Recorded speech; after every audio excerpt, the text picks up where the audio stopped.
the interest rates will come down. You said that you would demand that the interest rates come down. Well, I would put in a strong statement. Do you expect the Fed to listen to you? Yeah. The most important bullion-related moment in President Trump's first week back in the White House was most likely what you just heard. The fiat US dollar was one of the biggest losers against the gold price on the week, and President Trump was not done speaking on his desire to see further rate cuts. Follow-up, you said you think the Fed should listen to you. Can you elaborate on why you think it should? With regard to interest rates? Correct, yes. Because I think I know interest rates much better than they do. And I think I know it certainly much better than the one who's primarily in charge of making that decision. But no, I'm guided by them very much. But if I disagree, I will let it be known. Gold bulls around the world continued to have reason to celebrate gold price action of late. The price for 1 troy ounce of gold in fiat Chinese yuan blew beyond 20,000 this week to a new nominal all-time price high. It was not the only one. More on that in a moment. Headlines suggested that gold demand in China was down year over year, but that's a bit of a misnomer, and here's why. While high-grade gold jewelry demand in China was down nearly negative 25% in 2024 compared to 2023, Chinese demand for investment-grade gold bullion bars and coins surged up nearly 25% more in 2024 compared to the year prior, illustrating that local buying is aimed at protecting against further fiat yuan Chinese devaluation fears and going to the lowest price premium formats to do so.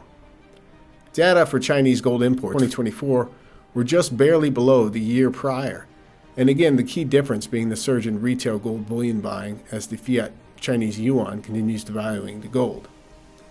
Meanwhile, in the Western world, we can see that total unsecured ETF gold allocations remain at a paltry 1% versus the remaining 99% of other collective ETF valuations outstanding. That's currently about 1/8 the peaks seen during the old August 2011 gold price record high during the then U.S. debt downgrades and negative outlook changes by rating agencies at the time. The opposite is happening in China, where record capital inflows into unsecured ETFs have been happening this past year. Around the world this week, the gold price hit new nominal record price highs not merely in fiat yuan, but also in fiat euros, pounds, yen, Swiss francs, Canadian dollars, South Korean won, the Australian dollar, the Indian rupee, to name a few. But those were a few of the biggest names. When we look at the 4 major precious metals' current price points in fiat US dollars throughout this full fiat currency era, it's obvious that gold is leading, and you can see the price above at the top. Silver continues slumbering behind, likely to play a catch-up rally and outperformance later. As per usual, that occurs in a later section of a bullion bull market. Both platinum and palladium are more or less sideways for now. Now, this chart reflects 163 fiat currencies versus gold throughout this full fiat currency era, and the bottom half spikes reflect times and durations where gold is clipping new nominal record price highs in various fiat currencies. The 1970s into 1980, the post-2008 GFC into the 2011 gold price high, the COVID price ramp, and the latest runs in gold, those are 5 distinct timeframes of nominal record price runs around the world for gold measured by devaluing fiat currencies. Now, during the middle of this week, there was as many as 69 fiat currencies hitting new nominal price record highs in gold in a 24-hour time frame. Here's the same chart, but with laggard silver still globally underperforming gold for now.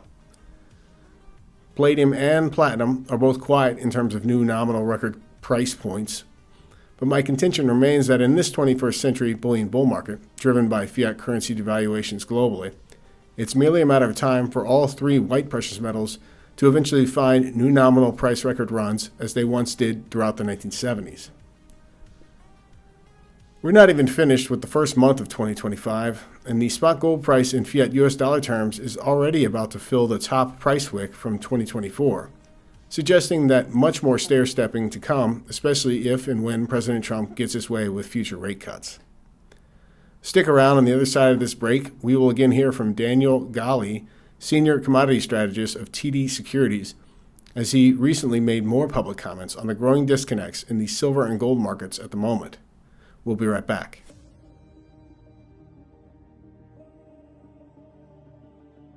Hello, this is James Anderson on behalf of SD Bullion. Smash the like button if you enjoy these bullion market updates. And be sure to visit sdbullion.com/sweepstakes to enter our free 500-ounce silver coin giveaway. Better than an ounce of free silver? How about 500? Get ready for another monster-sized giveaway with the SD Bullion Monster Box Sweepstakes, featuring 500 of SD Bullion's very own Silver Tree of Life coins in a monster box. This highly detailed piece of silver is a beautiful addition to any collection, and it features a hidden inscription on one of the tree branches that changes every year. So don't miss out on this exciting silver giveaway from SD Bullion, because someone has to win it, and it might just be you. Click the link below for your chance to win.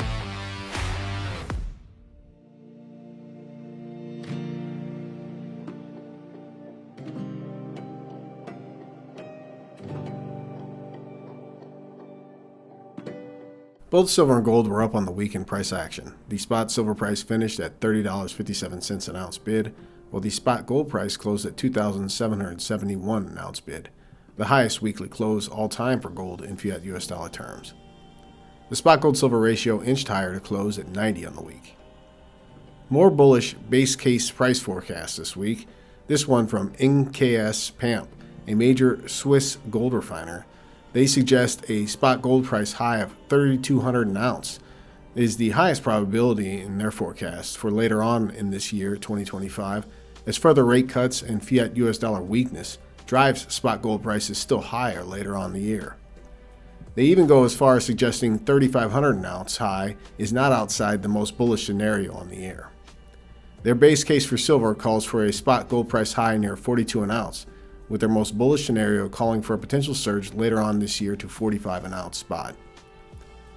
That all said, the defense this week of spot silver at 31 was obvious, so stay frosty, my fellow silver bulls out there. The CEO of Scottsdale Mint made news this week, citing that the two major silver refineries in the United States of America are currently backed up more than 3 months in processing silver into 1,000-ounce Comex good delivery bars on behalf of the banks. Basically, industrial consumers are having difficulty sourcing reasonably priced physical silver for, in this case, the mints.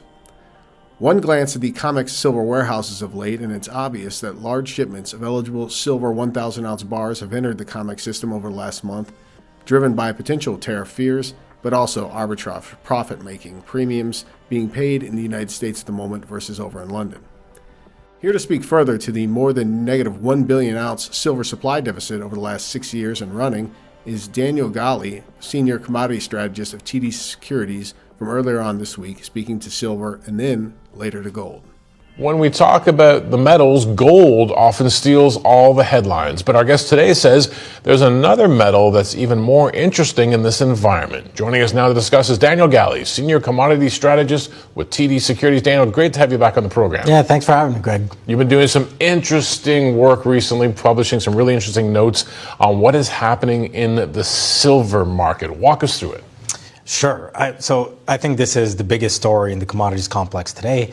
What we're really seeing is evidence that silver markets are sleepwalking into a potential squeeze. Right? The silver story is one that's been building for a long time.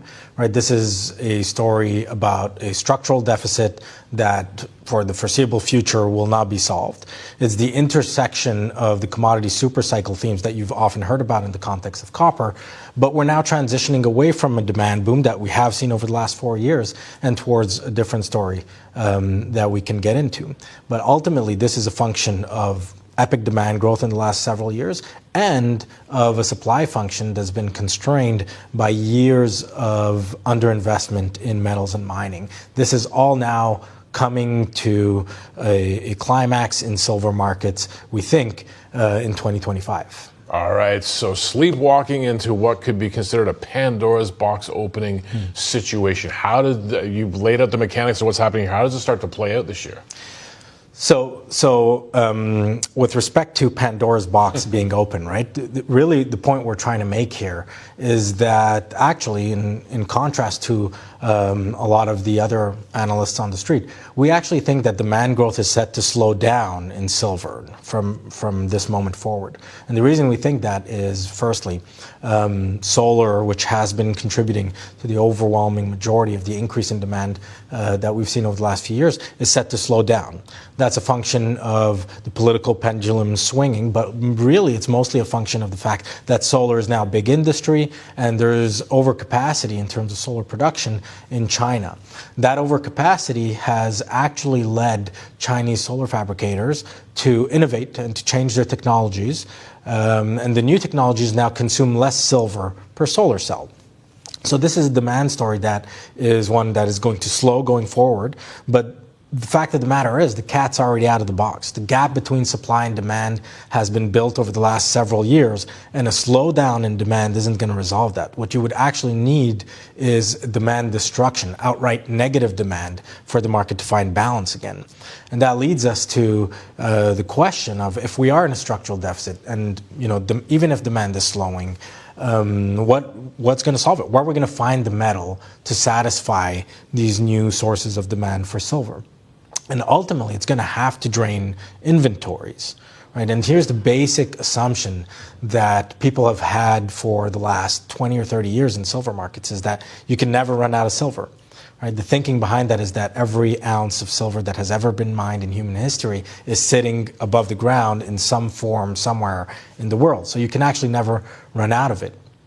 And if you look at visible inventories, right, there's still 1.2 billion ounces of silver sitting visibly in the various exchanges across the world. Right? In the context of a deficit that might be 150 million ounces, it's no wonder that people aren't concerned about it. But what if I told you that only a fraction of those inventories were actually freely available for purchase? Right? In our estimates, in the largest vaulting system in the world, there's really probably only 305 million ounces available for purchase as of December. And we actually think that there's been some catalysts that are going to drain the vault substantially faster than we had initially expected. All right, let's get into some other potential catalysts as well. You talked about the market setup here, the structural deficit. Of course, Donald Trump will be inaugurated on Monday. He has been threatening tariffs. How does that threat play into the situation? Yeah. Well, that's precisely what we think has catalyzed the drain in the world's largest vaulting system. See, most of the precious metals industry, the physical commodity traders out there, they tend to hold their physical metal in the London bullion vaults, and they tend to hedge the price risk using COMEX futures, which are US-based futures contracts. The issue that's been arising over the last months is that the threat of tariffs inhibits the kind of arbitrages that people rely on to move metal from one location to another. And the implication here is that in order to hedge against the risk of tariffs inhibiting their arbitrages, they're moving metal into the U.S. now, trying to get it in ahead of Inauguration Day, such that they're not left empty-handed if tariffs are actually applied. So this is really the big catalyst that is currently draining metal at a very fast pace out of London. And it begs the question, will London vaults drain sufficiently to challenge the market structure, to catalyze what some can describe as a squeeze on physical silver markets? And so currently we actually think there's a tidal wave of metal that's already on its way into the US. That's true for gold, it's true for silver and other precious metals and copper as well. And really all it reflects is traders trying to hedge this tariff risk. But the implications are unique for silver because of the structural deficits and the fact that inventories have been draining for several years. Right, so lots of pressure building up. Are there any pressure release valves out there for what you're saying, the squeeze? Yeah, and I think it's a valid argument that over the long term, you're not going to run out of silver. There is a huge amount of above ground inventories, but the issue I have with that is that they're not necessarily available at current prices. Right, so if you think about the very large stockpile that might be included in private vaults across the world, That's one potential avenue of inventories that we can drain in order to satisfy the demand-supply imbalances until a moment of time where the fundamentals correct, so where you might see demand destruction or new sources of supply that open up. The issue is that over the last year, we've had a pretty substantial rally in silver prices, and there's absolutely no evidence of private vaults being tapped to satisfy the deficit. So really what that tells you is that we haven't reached the strike price necessary for these unconventional sources of supply to be tapped. And ultimately, that leads us to the conclusion that we're currently in a price discovery process, which is a strong argument for owning silver. On the COMEX gold end of the equation, again this week, more gold bullion flooded into underlying COMEX gold futures warehouses, both in eligible and registered piles. Gali had further takes on how the Eastern world is likely propelling the current bullish price action in gold ongoing. Got to ask you about gold, though, before we end our conversation. You and I and Bart Mellick, your colleague, have talked many times over the last year or so about the mystery buyer coming in and out of the market. Apparently, the mystery buyer has returned for gold? We think that there are definite signs that the mystery buyer may have returned, right? And really, we've spoken about this at length over the last year. I think there's tons of stories out there on gold. There's a lot of misinformation. In our view, gold's story over the last year, what led to it having an exceptional year in terms of price performance was an initial disconnect in money manager positioning relative to the Fed outlook at the time. The rates markets were anticipating, as of January, 7 or 8 cuts for 2024, and macro funds that invest in gold on that premise were basically underpositioned. Their position was stale and still reflecting a higher for longer world. So the disconnect resolved itself, and that led gold prices about 10% higher from the start of the year. Beyond that, it was really a story of very aggressive physical market buying activity.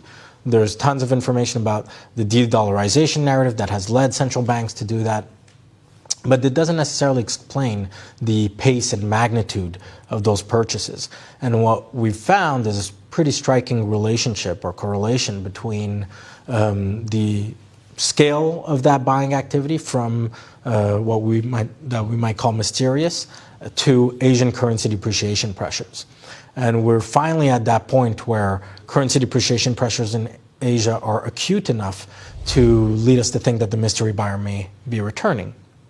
We're also seeing some evidence that gold prices are outperforming relative to their traditional indicators that you might watch, the US dollar, US yields, and so on and so forth, which is another sign that there is something else happening in gold markets that isn't related to what you typically look at and might be related to the mystery buyer returning to gold. Can we go as far to call the mystery buyer China or China's central bank, or is it not that specific? You know, we use the term mystery buyer because it attracts attention. It's a useful way to describe what is otherwise odd buying activity in gold. But the fact of the matter is, it's probably several participants with similar incentives participating in gold markets at the same time. There's certainly some evidence of buying activity from the Chinese central bank, but there's also evidence that Chinese retail participants, Japanese retail participants, institutional investors across all of Asia played a significant role in that story last year as well. And that's going to be all for our weekly SD Bullion Market Update. And as always to you out there, take great care of yourselves and those you love. If you enjoyed this video, hit the like button and share it with those you love. Subscribe to our channel and hit that alert button so you know when we publish new bullion market updates.